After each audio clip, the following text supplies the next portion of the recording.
كم جرتوا دوتو تغني رست برنوت فايتني كوتا تانو قبني ولد ديبني تجرا خنا رانتنا ولي لله واي فور لوب بي تيجودا تربي دربي واي لوب بلا توري علمو واي فور لوب بي كواني لله تاجودا فور لوب بينس أكما واي لوب بلا ستيتمنت تكرر ديبودان kan execute godhu jechuudha. Garaagarummaan isaanii ammoo for looping iterate over range of object range nuti kenneef qofa irra deddeebuudhaan kan run godhu jechuudha. While looping ammoo expression yookaan condition nuti kan irratti hundaa'uudhaan kan execute godhu jechuudha.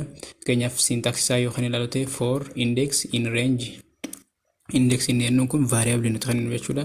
Yookaan i ta'uu danda'a yookaan a ta'uu danda'a kan nuti kenneef irratti hundaa'u jechuudha. In range ammoo meeqaaf meeqa iddoo akka ta'u yookaan meeqa irraa ka'ee meeqatti akka dhaabbatu sannuututti hanna jechuudha. Ergasii hamma reenjiin kun dhugaa ta'utti statementiin keenya kan execute godhu jechuudha. Fakkeenyaaf reenjiin keenya waa sadii qabachuu danda'a. Jalqaba iddootti dhaabbatuu fi meeqa meeqaan akka dabalaa deemu jechuudha. Fakkeenyaaf lakkoofsa 0dha hamma 10 baasuu barbaanne jalqabni isaa 0 dhumni isaa 10 fi takka takkaan akka dabalaa deemu kan itti himnu jechuudha. Reenjii karaa sadiin ibsuu dandeenya. Tokkoffaa irratti akkuma asirraa argitan kana vaaliyuu tokko qofa kennuudhaan jechuudha. Vaaliyuu tokko qofa kennuudhaan reenjii keenya fakkeenyaaf 10 yoo kennine 0dha hamma 10 jechuudha ibsa. Yoo vaaliyuu lama kennine yookaan paarameetirii lama kan itti kennu ta'e paarameetirii yookaan argumentii jedhama jechuudha.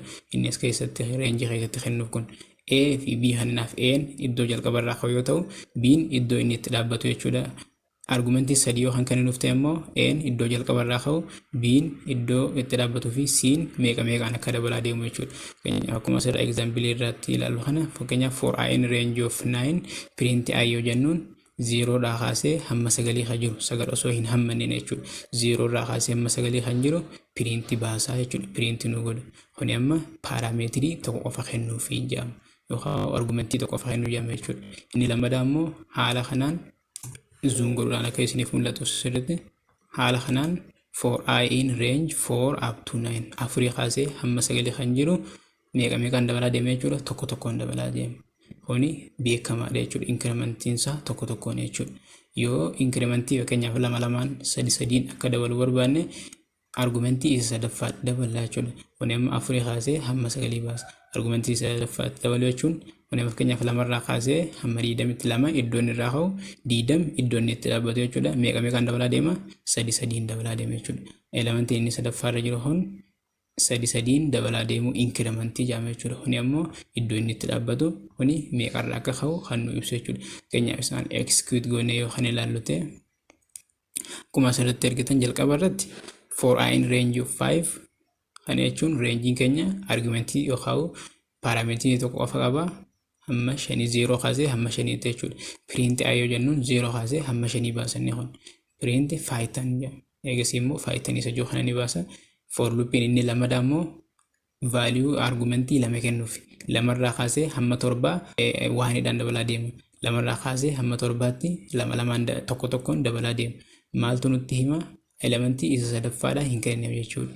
Kanaaf value I keenya lamarraa hamma 7 kan jiru baasee jechuudha. 7 osoo hin hammanne asirrattis 5 isa dhumaa hin hammatu yeroo tokko illee isa jalqabaa qofa hammata jechuudha. Eegasii print hello baasa. For I in range of 2 lamarraa kaasee hamma 15tti sadi sadiin dabalaa deema jechuudha. Eegasii print I yoo jennuun amma kana fakkeenyaaf rangoon yoo kan ilaallu ta'e akkuma argitan irratti inni jalqabaa 0dhaa hamma 4 baasa jechuudha. Akkuma jenne 0dhaa hamma 4 baasa. 5 waan jenneef 5 hin hammatu jechuudha. Inni itti aanu faayitan jeeti ergisee ammas 2 hamma 6 baase. 2 3 4 5 6 kana jechuun 7 hin hammatu jechuudha.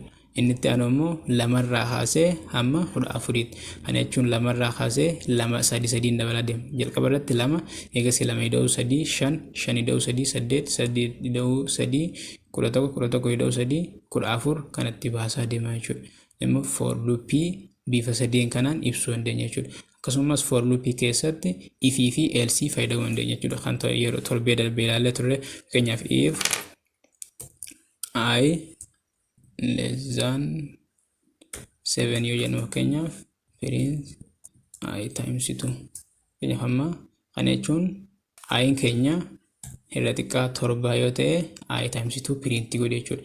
Rangoon yoo kan ilaallu ta'e amma isa kana isa hello dha gad jiru kana jechuudha. Outputiin keenya if I less than 7 kana jechuun ayin keenya jalqaba lamarra fudhata lama waan ta'eef lama irratti xiqqaa torbaatti dhiyeessiriidha.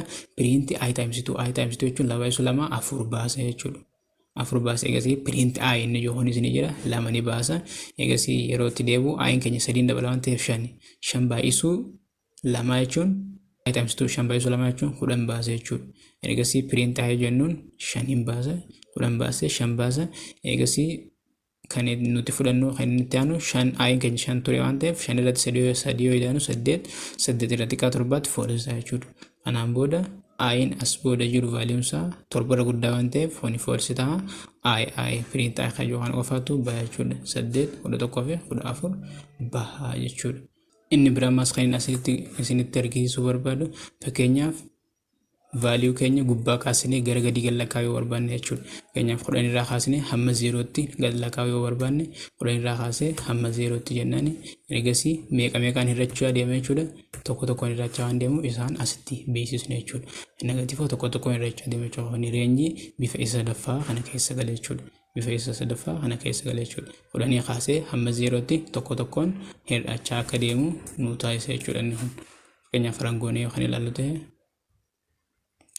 akkuma argitan 10 9 8 7 6 5 4 3 jecha hamma 0tti deema jechuudha. Fakkeenyaaf yoo lama lamaan akka hir'ataa deemu sadiin akka hir'achaa deemu barbaanne idduma kana 3 godhuu jechuudha. 10 kaasee hamma 0tti sadiin akka dabalaa deemu jechuudha. Garuu walitti godhuu dandeenya barbaanne 100 irraa hamma 1000 qofa 50 irraa hamma 100 qofa 100 irraa hamma 10 qofa value as jidduu jiru jechuudha. Intervalii as jidduu jiru kana qofa akka nu baasuu barbaanne reenjiin isa filatamaadha jechuudha. Reenjii fayyadamuun akkuma argitan amma jala isaa kanarra 10 7 4 jechaatti hamma 0tti gad deema jechuudha. Sadiin hir'achaa waan deemuuf. Kanaaf viidiyoon irraa isiniif gabaadhee dhufe barnoonni irraa isiniif gabaadhee dhufe waa'ee for loop irratti hundaa'u kana fakkaata. Torban viidiyoo biraatiin amma wal arginutti nagaatti tura.